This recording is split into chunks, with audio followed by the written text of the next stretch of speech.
Ivan අද අපි ගංගාවේ සංගීතය කියන පාඩම තමයි කරලා ඇස්ති වෙන්නේ. මේකේ පුතේ පළවෙනියටම අපි ගංගාවේ සංගීතයේ පාඩමේ හැඳින්වීමේ කොටස අපි පොඩ්ඩක් බලා ගන්න ඕන. අපි කතා කරා මම හිතන්නේ මට ගැරියෙ නේද? හරි. දැන් අපි ඉස්සෙල්ලාම කතා කරේ කොළඹ යුගයේ පළවෙනි කවි පරපුරේ කවියෙක්ගේ පිළිබඳව නැත්නම් පස්වෙනි පාඩමේ අපිට එන්නේ මුනිවි සිරිපා සිඹිමින්නේ කියන පාඩමේ එන්නේ එස් මහින්ද හාමුදුරුවෝ කියන කොළඹ යුගයේ පළමු කවි පරපුරේ කවියෙක් පිළිබඳව. හරිද? ඊට පස්සේ අපි ඔවුන්ගේ වස්තු විශ්යන් එහෙම ගැන කතා කරන්නේ ජාතික අභිමානය, දේශ අභිමානය මේ වගේ හට ගැන මේ වගේ දේවල් තමයි ඔවුන්ගේ වස්තු විශ්යන් බවට පත් වුනේ. හැබැයි කොළඹ යුගයේ දෙවෙනි පරපුරට එනකොට මේ වස්තු විශ්ය ටික ටික වෙනස් වෙනවා. එතකොට ස්වභාව සෞන්දර්ය සහ මනුෂ්‍ය ජීවිතය, ප්‍රේමය, විරහ වගේ දේවල් ඔවුන්ගේ වස්තු විශ්යන් බවට පත් වෙනවා තමන්ගේ කවි නිර්මාණය කිරීමෙන්. කොළඹ යුගයේ දෙවනි පරපුරට කියන තවත් නමක් තමයි කොළඹ යුගයේ තරුණ කවි පරපුර කියන්නේ. කොළඹ යුගයේ තරුණ කවි පරපුර කියන්නේ. හරිද? ගංගාවේ සංගීතයේ පාඩමේ රචකයා වෙන්නේ නැත්නම් කවියා එච්.එම්. කුඩලිගම කියන කවියා. එච්.එම්. කුඩලිගම. හරිද? මෙයා ඉපදෙන්නේ කළුතර කුඩලිගම කියන ගම්මානේ. කොහෙද ඉපදෙන්නේ? කළුතර කුඩලිගම කියන ගම්මානයේ තමයි එච්.එම්. කුඩලිගම කවියා ඉපදෙන්නේ. එයා කවි පරපුර මොකද්ද? කොළඹ යුගයේ දෙවැනි කවි පරපුර. හරිද? එයාගේ නම එච්.එම්. කුඩලිගම. කුඩලිගම කියන ගමේ කළුතර කුඩලිගම කියන ගමේ තමයි ඉපදින්නේ. ඒතරම් මෙයා ඉස්සෙල්ලාම අධ්‍යාපනය ලබනවා මිෂනාරි පාසලේ. මොකද්ද පාසල? මිෂනාරි පාසල. මිෂනාරි පාසල කියන්නේ පුතේ අපි දන්නවා ඉංග්‍රීසි අධ්‍යාපනය ලබා දෙන්න ඉංග්‍රීසි ජාතකයන් විසින් ඉදි කරපු පාසල් තමයි මිෂනාරි පාසල් කියන්නේ. ඒතර මේවයි වැඩි වශයෙන් ඉංග්‍රීසි අධ්‍යාපනය තමයි ඒගොල්ලොන්ට කියලා දෙන්නේ. ඊළඟට එයා නැවත වතාවක් යනවා ධර්ම විජය පිරිවෙන. අන්න පිරිවෙනකට යනවා. මොනවද පිරිවෙනේ නම? ධර්ම විජය පිරිවෙන. හරිද? ධර්ම විජය කියන පිරිවෙනට යනවා. ධර්ම විජය පිරිවෙනෙන් මෙයා පාලි සංස්කෘත වගේ දේශීය භාෂාවල් පිළිබඳව මනා දැනුමක් ලබා ගන්නවා. එතකොට මේ ගංගාවේ සංගීතය කියන පද්‍ය පන්තිය නිර්මාණය කරන්නේ මෙන්න මේ ධර්ම විජය පිරිවෙනට ගිහිල්ලා ලැබපු ඒ පිරිවෙන් අධ්‍යාපනයත් එක්ක මනුෂ්‍ය ජීවිතය සහ ඒ මනුෂ්‍ය ජීවිතයේ තියෙන යථාර්ථභාවය. හරිද?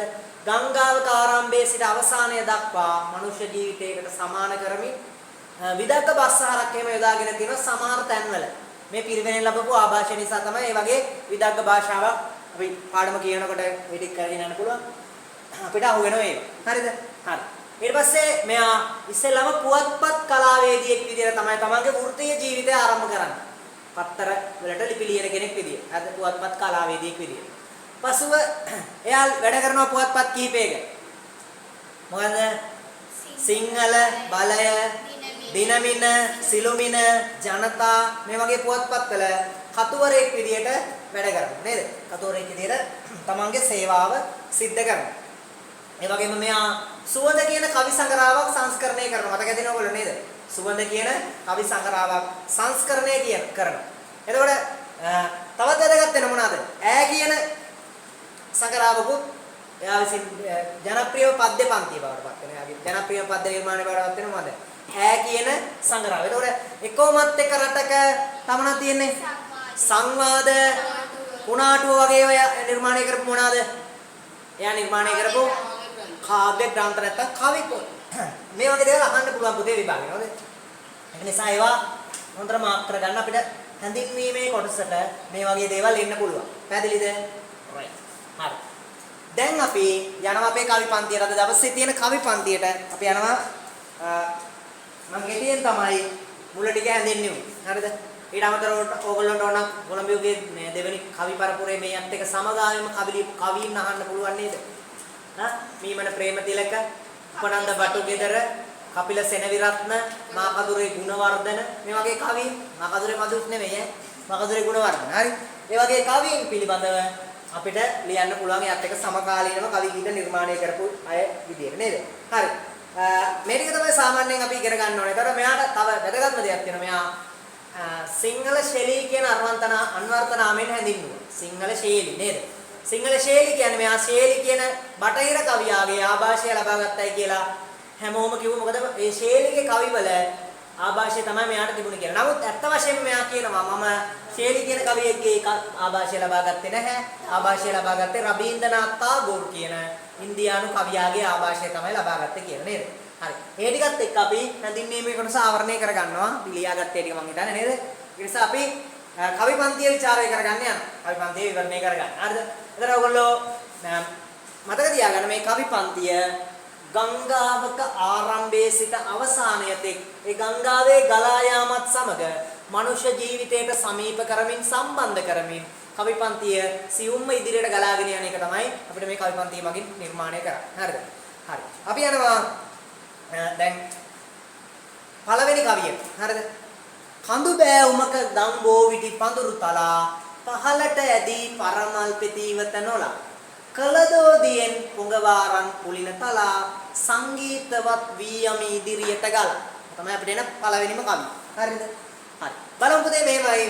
දැන් කඳු බෑවුමකින් තමයි සාමාන්‍යයෙන් ගංගාවක් පටන් ගන්න. ඔයගොල්ලෝ දන්නවා ලංකාව ගත්තාම ලංකාවේ මධ්‍යම කඳුකරය තමයි ලංකාවේ තියෙන ගංගා 102කට වැඩි ප්‍රමාණයක් එහා යන කුඩා ගංගාවල් විශාල සංඛ්‍යාවක් තියෙනවා.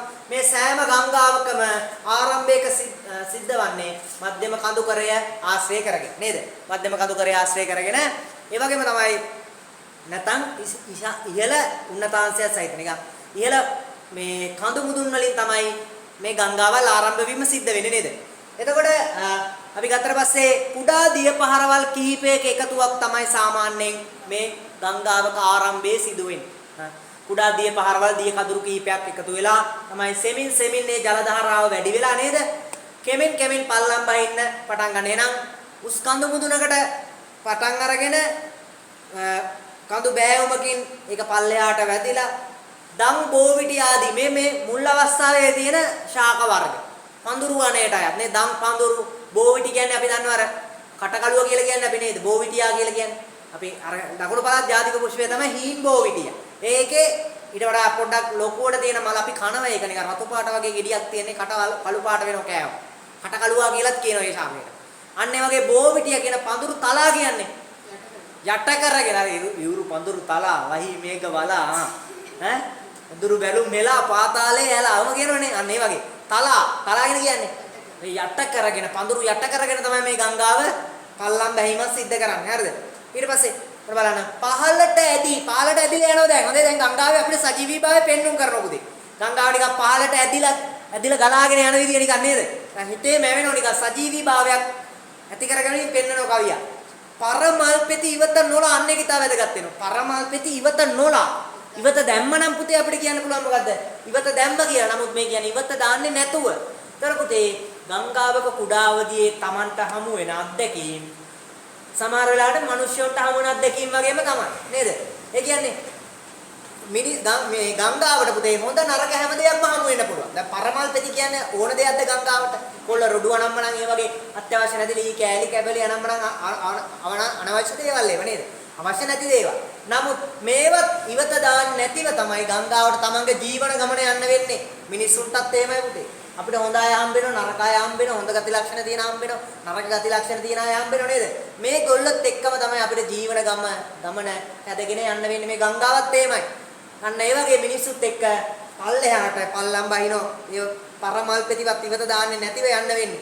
මොන බලන්න කලදෝදියෙන් මං කියුණේ අර ධර්ම විජය පිරිවෙණී කරගත්තාම මෙයයි විදග්ග බස්සාරේ සමහර ලක්ෂණ මේ කවි පන්තියේ යොදාගත්ත සරල බස්සාර ගොඩක් තැන්වල තියෙනවා. සමහර තැන්වලට දාගත්ත විදග්ග බස්සාරේ ලක්ෂණ. මේ කලදෝදියෙන් කියන්නේ පුතේ ඒක රූපකාර්ථයක් රූපක. රිදීවන් ජලය ලියා ගන්න ඒවා. ඒව ලියා ගන්න අනිවාර්යයෙන්. හරිද? රිදීවන් රිදී පාට ජලය කියන එක මේ කියන්නේ. දැන් සමහර තැන්වල අර දිලිසෙන වගේ ජල ධාරාවක්. ඊටම පිරිසිදු ජල ධාරාවක්. ඒ වාරයේ මොන වගේද කියනවනම් රිදී පාට වගේ ජලය කියලා කියන්නේ නේද? ඒක රූපකාර්ථයක්. ඒකත් මාක් කරගන්න. රූපකයක්. මොකද පුතේ රූපකයක් කියන්නේ? ආන්න රයි. නැතිව. මෙන්සේ වැනි බඳු විලාස කියන උපමා වාචක නිපාත නැතිව යමකට යමක් සමාන කරනවා නම් ඒ මොනවාද? රූපකාර්ථයක්. මෙතන බලන්න දැන් කලදෝදියෙන් රිදී වගේ කියලා නෑ. රිදී ජලය කියලා තියෙන්නේ නේද? රිදී ජලයෙන් මෙතන රූපකයක්. පොඟවා කියන්නේ පොඟවල නේද? වතුරෙන් පොඟවලා. රිදී පාට වතුරෙන් පොඟවලා. රන් පුලින තලා කියන්නේ පුතේ. අන්න ඒකත් ඒ විදග්ග භාෂාව වෙන වචනයක්. රත්රන් වැලි තලාවලින් මොන වගේද? රත්තරම් වැලි තලාවලින් පුලින තලා කියන එක ලියා ගන්න අමාරු වචනයක් ඒක ඈ. ඒක විදග්ගනේ බස්සාරින වචන. ඒකත් රූපකයක්ද? ඔව් රූපකයක් එකක්. පුලින තලා වැලි තලා කියන්නේ. රත්තරම් පාට වැලි තලා. ඊට පස්සේ ගංගාව පුතේ සංගීතවත් වෙලා තමයි යන්නේ. දැන් පොඩි හඬක් නගාගෙන සින්දුවක් දාගෙන එහෙම කියාගෙන එහෙම සංගීතවත් වෙලා යනවා වගේ තමයි මොකද වෙන්නේ. ගංගාවත් ලස්සනට පහළට හෙමින් නැදීගෙන යන්නේ කොහමද?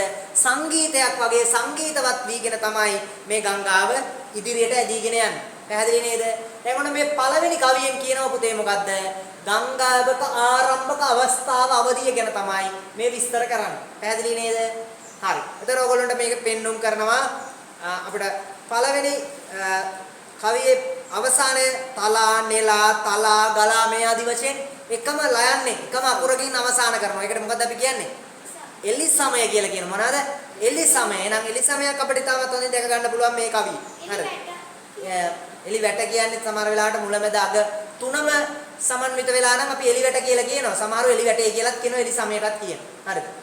එහෙමත් කියන සාමාන්‍ය පොදු පිළිගැනීම තමයි මුල මැද අග තුනේම තියෙනවා නම් තමයි අපි එලිවට කියන්නේ නැත්නම් එලි සමය කියලා තමයි කියන්නේ. පැහැදිලිනේ? හා. මේ විදිහට තමයි අපි මේක ගන්නනේ. එතකොට අපිට මේක භාෂා ලක්ෂණ විදිහට පළවෙනි කවියේ තිබුණ මොනවද? රූපකලංකාරයේ තිබුණ මේ වගේ විදග්ග බස්සාර හොඳට යොදාගෙන තිබුණ මේ කවි පන්තිය නේද? මේකේ පැරණි බස්සාර නේද? ඒවා හොඳට යොදාගෙන තිබුණා. අර කළදෝදියෙන් පුලින තලා. මේ වචන අනිවාර්යෙන් අහන්න ඉඩ තියෙනවද?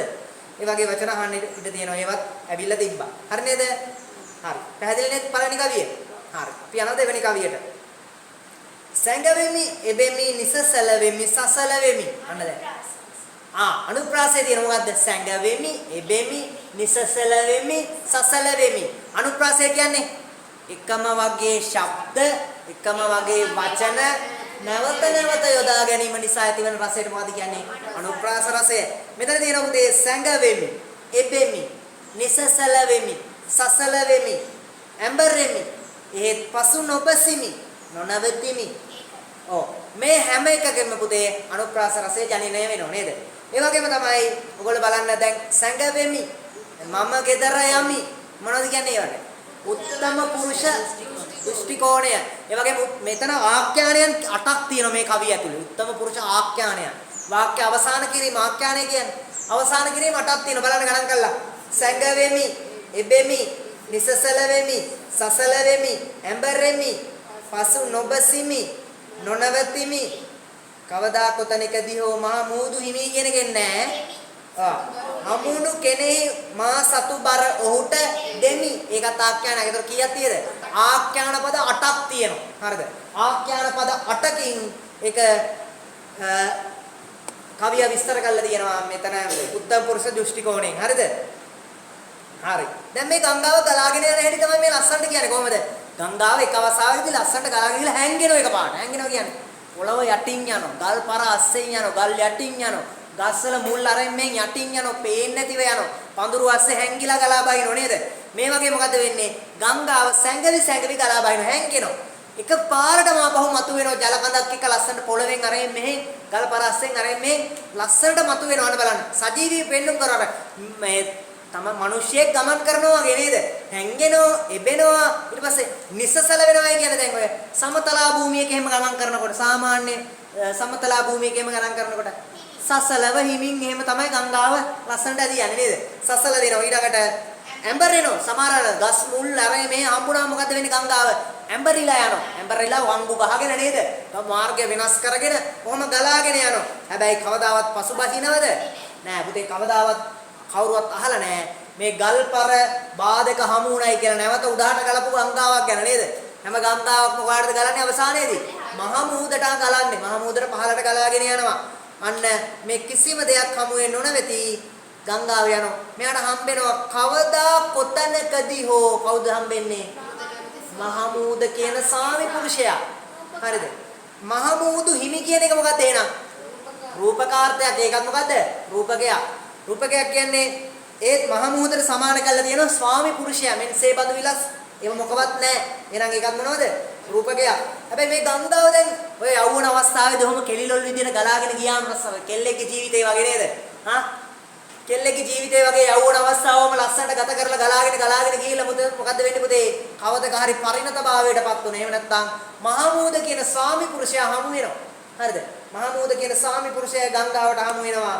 එතකොට මොකද්ද කරන්නේ? හමුණු කෙනෙහි කියන්නේ හමු වෙච්ච අවස්ථාවේදීම වෙලාවේදීම හමුණු අවස්ථාවේදීම මා සතුබර ගංගාව සතු සියලුම මේ දරාගෙන යන බර කන්ද ඔක්කොම සපයනවා කාටද? තමන්ගේ සාමි පුරුෂයා වෙත සපයනවා. මහමූද වෙත යොමු කරනවා තමන් සතු සියලුම ඒ බර තමන්ගේ සාමි පුරුෂයාගේ පිටට පටවනවා කියන එක තමයි එහෙනම් මෙතනින් මේ පෙන්눔 කරන්නේ නේද? ඒතර ඒ කාන්තාව විමුක්තිය වීමක් නැත්නම් නිදහස් වීමක්. ඒ වගේ එකක් දකින්න විවාහයක් තුලින් නේද? තමන්ගේ සාමි පුරුෂයා හමු වීමෙන් ඇයට නිදහසේ ගත කරන්න පුළුවන් කාලය නිදහසක් ලැබෙනවා නේ. ඒක තමයි මේ පෙන්눔 කරන්නේ තමන්ගේ සතු සියලුම දේවල් තමන්ගේ සාමි පුරුෂයට පවරනවායි කියන එකේ. මේ විදිහට පුතේ දෙවෙනි කවියත් අපි ඉවර කරනවා. එහෙනම් ගංගාවේ ගලා යාම ඒකේ සඳහන් කරනවා ඒ ගලා යන ගමන් මාර්ගය පිළිබඳව ලස්සනට ගමන් මඟ පිළිබඳව විස්තර කරගෙන යනවා දෙවෙනි කවිය තුලින්. පැහැදිලි නේද? right. ඒ විදිහට තමයි අපි මේ කවියත් අරගෙන යන්නේ. හරි. හරි. අපි තුන්වෙනි කවියට යනවා. එන්නේ කොහි සිටද කොතැනකටද යන්නේ ඔබ කුමටද මා දුටු තැන් විමසන්න. ඊළඟට මිනිසුන් ගිහින් නිතරම ආපසු එන්නේ කිමදයි කියා කිසිවෙකු ඇයි සොයන්නේ. දැන් බලමු පුතේ මේ කවිය. දැන් ගංගාවක් දැක්ක තැන මිනිසු. හරිද? ඔයා කොහේ ඉඳලා දෙන්නේ කොහාටද යන්නේ මේ වගේ ගංගාවෙන් ප්‍රශ්න කරනවා විමසීමකට ලක් කරනවා. ඒතර ගංගාවේ එක හිත හොඳකින් මේ උත්තර දෙන පාඩක් අපිට නැහැ. හරිද? ඔබ කුමටද මා දුටු තැන් විමසන්නේ. ඔයාලට මොකටද මං ගියපු තැන් අල ගිය තැන් මුල ගිය තැන් මං ගියපු තැන්. මාත මගෙන් අහන්නේ අනුන්ගේ ගැනම යන්නේ මොකටද? අය ඒ වගේ පොඩි අමනාප උත්තරයක් දෙන්නේ. හරිද? දැන් අර සින්දුවකුත් තියෙනවා. ඕගොල්ලෝ දාන පොඩි කාලේ කියපු සින්දුව මොකද්ද? හුලගෙන් අහනවා ළමේ. කියන්න සුළඟේ ඔබ කොයි සිටදෝ එන්නේ? සැරින් සැරේ හිමින් නැරි. අයියෙන් යන්නේ. අරුගෙනවා. ඔයින් කොහම ආවත් ඔබට වැඩක් නැහැ නේ විමසන්නේ නේද? වනාන්තරේ ඔබ දැකපු නැති තැනකින්. එම්ම පොඩි ළමයට රස්සට කියනවා මීට වඩා හොඳට නේද? ඒ විදිහට කියනවා. අන්න ඒ වගේ. හරිද? දැන් එතකොට මේ අහන ගංගාවත් දැක තමයි අහන ඔයා කොහේ ඉඳලා දෙන්නේ කොහාටද යන්නේ ඔය වගේ තොරතුරු අහනවලු ගංගාව. ගංගාව මේකට කැමති නැහැ. හරිද? ගංගාව මේකට කැමති නැහැ. අමනාපයෙන් උත්තර දෙන. අර එන්නේ කොහිසිටද කියන එක කටවහරෙන වචනයක්. ඒක ලියා ගන්න. හරිද? කොහිසිටද කියන එක කටවහරෙන වචනයක්. හරිද? කොතැනකටද යන්නේ? කොහාටද අහනවා යන්නේ ගංගාවෙන් අහන ඊළඟට ගංගාව අහන උත්තරයක් මොකද? ඔබ කුමටද මා දුටු තැන් විමසන්නේ? කොහොමද දන්නේ? ඔයා මොකටද මන් දුටු තැන හැමදාම අහන්නේ මගෙන් කොහාටද යන්නේ අර මේ කියලා. දැන් ගමේ ඇන්ටි කෙනෙක් අර ඔයාලා කොහේ හරි යනකොට අර මේ හැව්වත් උදේ පාන්දර යනකොට ඕගොල්ලොන්ට අර ඇති වෙන හැඟීම වගේ තමයි මෙතනත් එන්නේ ඈ. ඒ වගේ හැඟීමක් ගංගාවටත් ඇති වෙලා තියෙනවා. ඊට පස්සේ මිනිසුන් ගිහින් නිතරම ආපසු වෙන්නේ. අන්න එතනින් මොකද කියන්නේ? ඒක ව්‍යංගාර්ථවත් යෙදුමක්. අන්න right. මිනිස්සු යන ගමනක් තියෙනවා සහ නැවත එන ගමනක් තියෙනවා. මිනිසුන් යන්නේ මරණය වෙත. හරි. ඊට පස්සේ නැවත එන්නේ නැවත ඉපදීම තුලින් මේ සංසාර ගමන කියන එක මිනිස්සු වෙලිලා ඉන්නවා. කවුරුවත් මිනිස්සු දන්නවා තමන් මැරෙනවා කියලා නේද? ආපහු උප්පත්තිය ලබනවා කියලා දන්නවා. ඒ වුණාට ඒගොල්ලෝ අහන්නේ අනිත් අයගෙන් නේද? මේ මැරෙන ඉපදෙන එක නවත්ත ගන්න මෙයා මේගොල්ලෝ මිනිස්සු මොනවත් හොයන්නේ අනුන්ගේ ගැන හොය ඉන්නවා. ඒ වගේ කියමනක් තමයි දැන් කියන්නේ. මෙතනින් පුතේ අර මොකද්ද කවියා කියන්න උත්සාහ කරන්නේ? අර ජීවිතය කියන එක මිනිස්සු ඉගෙන ගන්නෙ නැහැ. ජීවිතය කියන එක මිනිස්සු ඉගෙනගෙන නැහැ. එහෙනම් සංසාරේ ගමන කියන එක නවත්ත ගන්න එපා මිනිස්සු නේද? එහෙම කරලා නැහැ කියන එක තමයි කියන්නේ. එහෙනම් කියනවා මොකද්ද? ඔයාලා අපි ගැන එහෙම හොයනවට වැඩිය හොඳයි තමන්ගේ ජීවිතය ගැන හොයන්න. එතකොට අපිට පුළුවන් ඒකෙන් සැනසීමක් ලබා ගන්න මිනිස්සුන්ට පුළුවන් කියලා මිනිස්සු කියනවා. ආපහු අහන කිමදේ කියා කිසිවෙකු වෙයි නොසන්. කවුරුවත් අහන්නේ නැත්තේ මොකද? මේක ජීවන දර්ශනය. හරිද? ගංගාවත් එක්ක යන ජීවන දර්ශනය. අර ගැඹුරු ලෝක දහමක් කවිය ඇතුළට ගේන්න කවිය උත්සාහ කළා තියෙන මේ පද කීපය තුලින් නේද? ඒක ලස්සනට ගෙනල්ලා තියෙනවා කවිය පද ඇතුළට. ඒක තමයි මිනිසුන් ගිහින් නිතරම ආපසු වෙන්නේ කිමදයි කියා කිසිවෙකු වෙයි නොසන්නේ කියලා කියන්නේ. දැන් පළවෙනි පද දෙකෙන් තියෙනව නේද? ජීවන දර්ශනයක ලියා ගන්න. පළවෙනි පද දෙකෙන් ඒ කවිය තුන්වෙනි පදේ පළවෙනි පේරි දෙකෙන් තියෙන පද දෙකෙන් ජීවන දර්ශනය. මිනිසුන් මෙරි මෙරි ඉපදිනවයි කියන ඒ කතන්දරේ නේද? හරි. මිනිස්සු ඒක ගැන හොයන්නේ නැත්තම් අනුන්ගේ ගැන හොය ඉන්නවා. දැන් හැබැයි මේ පොඩි අජීවී දෙයකට සජීවීත්වයක් ආරෝපණය කිරීමකුත් තියෙනවා. ගංගාවත් එක්ක කතා බහ කරනවා කියන්නේ ගංගාව පණ තියෙන දෙයක්ද? නෑ අජීවී වස්තුවක්. හැබැයි ගංගාවෙන් අහනවා යන එන තැන් මොනවද අර මේ කියලා නේද? ඒතකොට ගංගාවත් එක්ක කතා බහ කරනවා. අජීවී වස්තුවක් කියන කොහොමද දැකලා තියෙන්නේ? සජීවීත්වයෙන් යුක්තව දැකලා තියෙන කවියක් නේද? ඒකත් අපි ලියාගමු මොහොම. අජීවී වස්තුන්ට සජීවීත්වයක් ආරෝපණය කිරීම. හරි නේද? හරි. ඒ ටික තමයි පුතේ තුන්වෙනි කවියේ කියන්නේ. ඒකෙත් අපිට තියෙන එලිසමය නේද? යන්නේ, විමසන්නේ, එන්නේ, නොසොයන්නේ. ඔය විදිහට නේ අකුර පාදක කරගෙන එලිසමය යොදාගෙන තියෙනවා. පැහැදිලි නේද? හරි. අපි දෙවෙනි කවියේ එහෙමයි යන්නේ.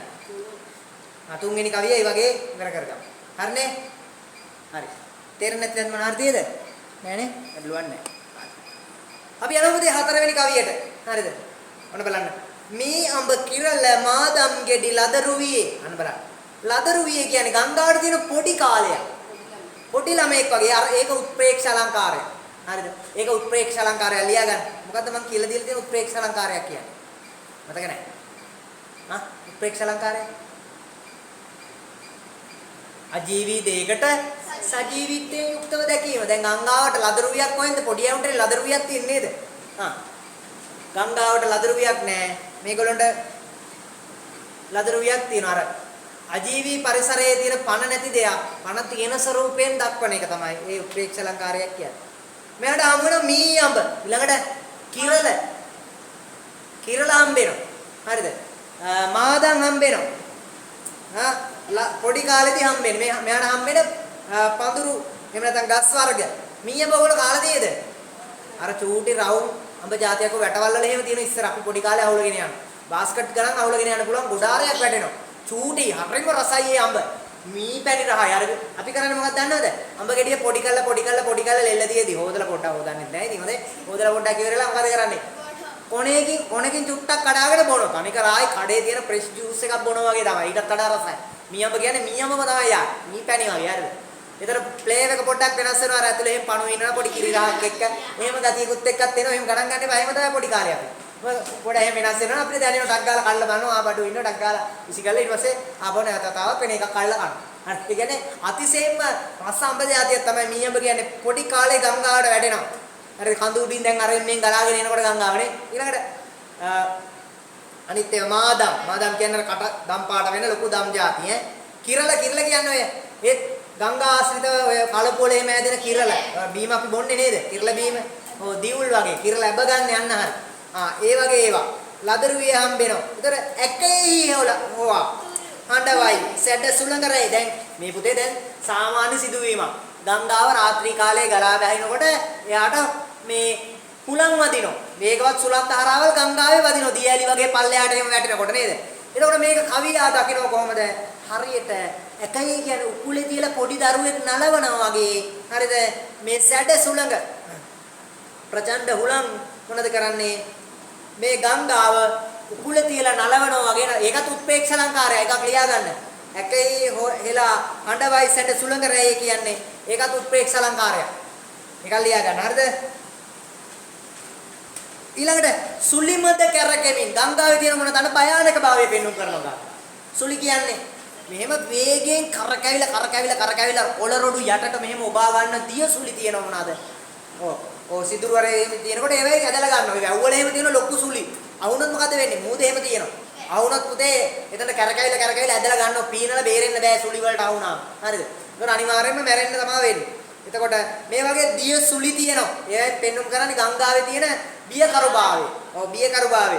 ඊට පස්සේ ඉන්දුනිල් ගැඹුරු දියේ. අන්න ඉන්දුනිල් ගැඹුරු දිය කියන්නේ. ඔව් නිල් පාට, ඉතා නිල් පැහැති. ඉන්ද්‍ර නීල මාණික්‍ය කියන්නේ ඉන්දුනිල් කියන්නේ ඒකයි. හරිද? තද නිල් පැහැති ගැඹුරු ජලය තියෙනවා. කොහොමද? ජලය හෙල්ලෙන්නේ නැති වෙන්න ජලය පිරිසිදු වෙන්න ජලය ගැඹුරුයි. හරි. එතකොට ඒ වගේ බියකරු තැන් තියෙනවා. ඒ වගේම තමයි සමහර තැනක ලස්සන මල් කැකුළු තියේ. සමහර තැන්වල තියෙන මොනවාද? ලස්සන මල් කැකුළු තියෙන මොනවාද තියෙන්නේ? ලස්සන මේක ස්වභාව සෞන්දර්යය අපි දන්නවා. ගංගාව පල්ලෙහාට ගලා යනකොට මේ ගංගාව ස්වභාව සෞන්දර්යයෙන් යුක්ත ගංගාවක් බවට පත් වෙනවා. සමහර තැන්වල ලස්සන මල් පිපිලා නේද? මල් සුවඳ හමනවා මේ වගේ දේවල් වලින්. අපිට මේ ගංගාවේ ස්වභාව සෞන්දර්යය විස්තර කරන්න පුළුවන්. ඒවට ස්වභාවෝක්ති කියලාත් කියනවා. මොකක්ද ස්වභාවෝක්ති කියන්නේ? ස්වභාවික පරිසරයේ තියෙන දේවල් ඒ ආකාරයෙන්ම අලංකාර කළ විස්තර කළ කියන එකට තමයි නේද? ස්වභාවෝක්ති කියලා කියන්නේ. හරිද? ඒවත් තියෙනවා. ඉන්දුනිල් ගැඹුරු දියේ කියන එකට අපිට ඒක ගංගාවේ අර තියෙන වතුරත් එක තියෙන අලංකාරත්වය ඒව තමයි අපිට ගන්න පුළුවන් වෙන්නේ. හරි නේද? හරි. අපි හතරවෙනි කවියත් ඉවර කරනවා නේ. හරි.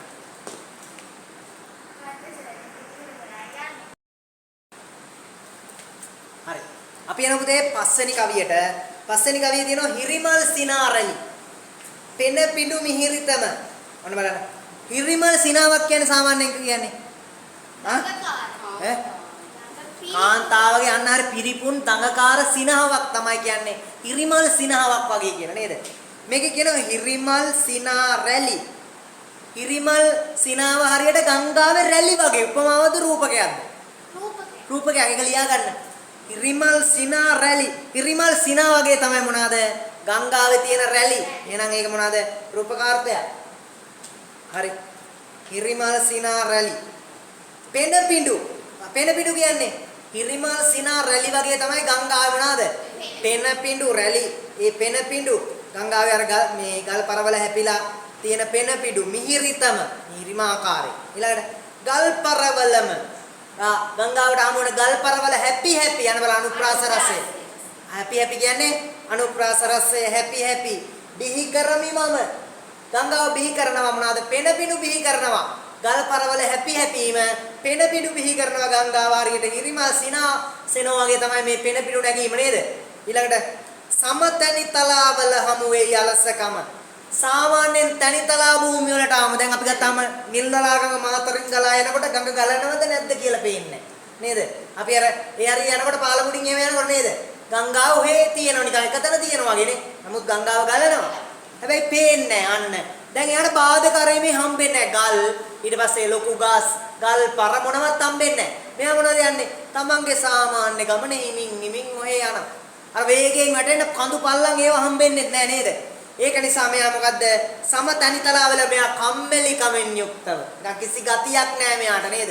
මොනවත් බාධක හමු වෙන්නේ නැහැ. එහෙම හිමින් ඔහේ ඇදී ගලාගෙන යනවා. හරියට අර ජීවිතේ මිනිස්සුන්ගේ අවසාන කාලේ වගේ.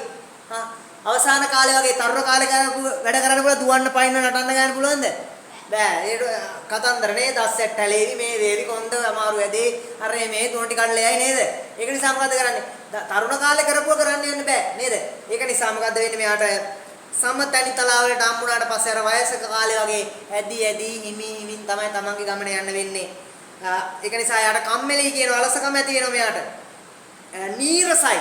නීරසයි කියන්නේ අසවත් භාවයක් නැහැ. කම්මැලි, අප්පිරියයි, නීරසයි, අතරමඟ, අවහිර නොදුටු බිම මෙයාට අතරමඟදී අර කඳු හෙල් බාධක ගල් කුළු ගස් මුල් අරම්මන හම්බෙන්නේ නැතිව මේ ගලා යන ගමන් මාර්ගය මෙයාට නීරසයි, කම්මැලි. ඒ වගේ කියලා කියන. දැන් අපිටත් මේක ජීවිතේටත් අපිට එන මොනවාද?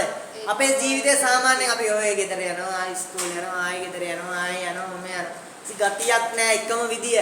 ඒ නිකන් පොඩි ගතියක් තියෙන පොඩි වලියක් දාගෙන නේද? ඒ වගේ පොඩි හැලහැප්පීමක් තියෙන්න ඕන ජීවිතේ වුණාම නේද? විභාගයක් තියෙන්න ඕනේ. ඒවයි ලකුණු ගන්න ඕනේ, මූණ දෙන්න ඕනේ. ඒ වගේ නේද? ඒ වගේ දෙයක් තිබුණාම තමයි අපිට අභියෝග තියෙන තමයි ජීවිතේ රසවත් වෙන්නේ නේද? අර කියන්නේ වංගු ගලන කොටයි ගඟක් ලස්සන එහෙම කියලා කියන්නේ නේද? අනේ එහෙනම් සාමාන්‍යයෙන් ගත්තට පස්සේ ඔය කඳු හෙල් බාධකව තරණය කරමින් අභියෝගයට ලක් කරමින් එහෙම ඉදිරියට ඇදෙනකොට තමයි ගංගාවක් උනත් ලස්සනට ගලාගෙන යන්නේ. එහෙනම් එයාට අභියෝග හැමේ තමන්ගේ ජීවිතය මුවහත් කරගන්න පුළුවන් වෙන්නේ මෙන්න මේ අභියෝග දුටුවට පස්සේ තමයි. එතකොට එයා කියනවා නීරසයි. කිසිම රසවත් භාවයක් නැහැ. අභියෝග හමු වෙච්ච නැති අවස්ථාව කියලා කවියා විතරින් විස්තර කරනවා. පැහැදිලි නේද? හරි. ඒ කවියේ පුතේ අර වගේම එලි සමය අපිට දැක ගන්න පුළුවන්. එතන අනුප්‍රාස රසයත් අපිට ආව නේද? හැපි කියන පදේ නේද? ඔව්. රූපකාර්තිකුත් ආව මොකද්ද? හිරිමල් සිනාරැලි පෙන පිටු කියන එකේ නේද? හරි. රැලි විතරයි ඔව්. හිරිමල් සිනා වගේ මොනවද? පෙන පිටු. ඔව්. ඒ රැලි පෙන පිටු ඒවා. ඒක හිරිමල් සිනාරැලි කියලා ගත්තත් හරි. ඒක රූපකාර්තය. හරිනේ. ඊළඟට ආපහු මිනිසුන් නිවුරු වල යන එන අඩි සද්දෙන් ලයට සංග සසල බව මින් මතු නොනගෙද්දෙන් කෙකටිය ඕලු නලියන දිය රැලි මැද්දෙන් මල් පෙති වියලි කොළේන අතකට එද්දේ. ආපහු නැවත තවක් වුණ මතක් කරනවා කොහොමද කියන්නේ?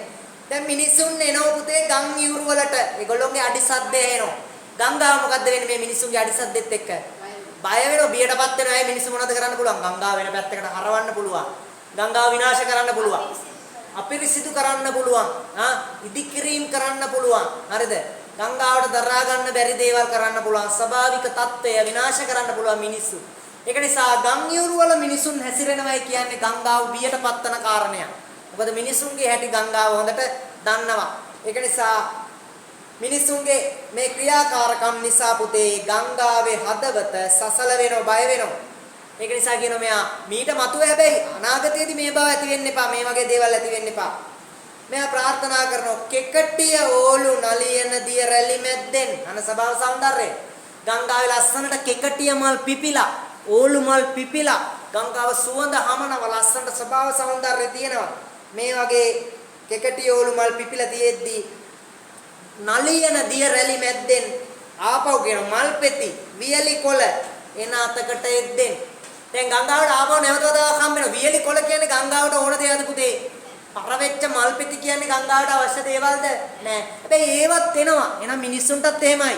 ජීවිතේ කටළු බාධක මේ හැම දෙයක්ම මේවත් එක්ක එනවා. හරිද? මේවත් එක්ක එනවා. එතකොට ඒ විදියටම තමයි කියන්නේ මිනිස්සුන්ට අටලෝ දහමට මුහුණ දෙන්න වෙනව නේද? නින්දා ප්‍රශංසා ලාභ අලාභ යස අයස කීර්ති ප්‍රශංසා මේ හැම දෙයකටම මුහුණ දෙන්න වෙනවා. ඒ වගේ තමයි අර ලස්සන කෙකටිය ඕලු නලියන දිය රැලි මැද්දේ මෙයාලට හම්බ වෙනවා මල් පෙති, පරවෙච්ච මල් පෙති, වියලි කොළ මේවත් ගංගාවට හමු වෙනව නේද? මේවත් පුතේ නිසි ආකාරයෙන් අපි ගත්තට පස්සේ මොනවද වෙන්නේ? මේ ගංගාවට හමු වෙන දේවල් එහෙනම් දුක සැප වගේම අටලෝ දහමට මුහුණ දෙන්න වෙනවා. මිනිස් ජීවිතය වගේම ගංගාවට මේවට මුහුණ දෙන්න වෙනව නේද? හරි. එතකොට ඒක තමයි මිනිස් ජීවිතයට සමාන කරමින් ගංගාවේ ගමන් මාර්ගය විස්තර කරන්නේ. අජීවී වස්තුන්ට සජීවිතයක් ආරෝපණය කරන හදන මිනිස් ජීවිතයට සෑම අතින්ම සමාන කරනවා ගංගාවේ ජීවිතයක් නේද? අටලෝ දහම කියන ගුණාංග මේවා කවි පන්තිය තුලට ඇතුළත් කරනවා. ඒවා මිනිස් ජීවිතයටත් එන්න පුළුවන්. මේ වගේ ගංගාවලටත් එන්න පුළුවන් නේද? එහෙම තමයි කවියා මේ කවි පන්ති ඉදිරියට ගලාගෙන යන්නේ. අපි අවසාන කවියට එනවා පුතේ. රන්තරු පිරිවරාගත් සඳ මණ්ඩලයට. ඔන්න පුතේ ගංගාවක් ගලා යනකොට ගංගාවට ආමුන ලස්සන රත්තරන් පාට ලස්සන තරු පිරිච්ච සඳ එළිය දිලිසෙන ලස්සන සඳ එළිය පිරිමනාගත් ලස්සන සඳ මඩවලවල් යටින් මේ ගංගාව අලංකාර විදිහට රාත්‍රී කාලයේ ගලාගෙන යනවා. හරි. ඊට පස්සේ ආපහු මහා වන බිමක මොනවාද ආය හම්බෙන්නේ? මහා වනාන්තර භූමියකට. ඊට පස්සේ ගිරිකුල් කඳු කළුගල් මේවා තියෙන ඒවයි අතර ගංගාවට ගලන්න වෙනවා. අන්න දැක්කයි. අර පුතේ ප්‍රාන්තරු පිරිවරාගත් සඳ මණ්ඩල කියන්නේ ජීවිතේ යහපත් කාලය, හොඳ කාලය. ඊළඟට මහා වන බිමක මහා වනාන්තර භූමිය. එතකොට ගිරි හෙල් ගිරිකුල් මේවා අතරින් ගන්නකොට මේ ජීවිතේ අයහපත් කාලය. හරිද? මේ වගේ කාලවකමානුත් ජීවිතේ පව් කරන්න වෙනව නේද? අපි දන්නවා බුදුහාමුදුරුවෝ වේලුව ගමේදී වස් අසනකොට 16 වෙනි වස් කාලය නේද? ඔයගොල්ලෝ දන්නවා මේ යවාහාර වළඳන්න වෙන බුදුහාමුදුරුවන්ට. අස්සයන්ට කන්න රළු කඩල වර්ග. ඒ වගේ ආහාර වළඳන්න වෙනවා. හරිද? ඒ වගේ මේ බුදුහාමුදුරන්ටත් තාදී ගුණය එහෙම නැත්නම් අටලෝ දහමෙන් කම්පා නොවීමේ ගුණය තියෙනවා. ඒවන මිනිස් ජීවිතේට ඒව නොවඩුව ලැබෙනවා. හැම අවස්ථාවකදී අපිට ලැබෙනවා. නේද? ඒ වගේ තමයි ගංගාවකට ලස්සන රාත්‍රීන් මෙන්ම බොහෝ අඳුරු බියකරු රාත්‍රීන්ද පසු කරන්න සිද්ධ වෙනවා ගංගාවට. ඒව පසු කරමින් තමයි ගංගාවට ඉදිරියට ඇදෙන්නේ. එතකොට මේගොල්ලෝ කියන නොමියල හේලි දහමක්. ඔන්න පුතේ නැවතත් අර වගේ විදග්ග වචනයක්. සදාතනික දහමක් කියනවා.